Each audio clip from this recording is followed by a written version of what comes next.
aydınlatmak için hazırladığımız sunumuza hoş geldiniz.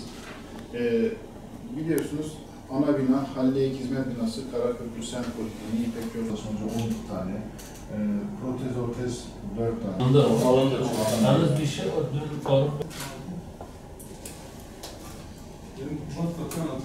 Bunun bizim bir patımız gibi, parçamız gibi düşün.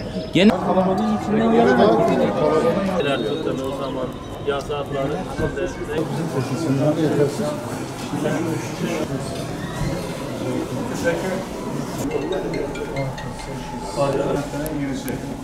Hasta yakınlar topluma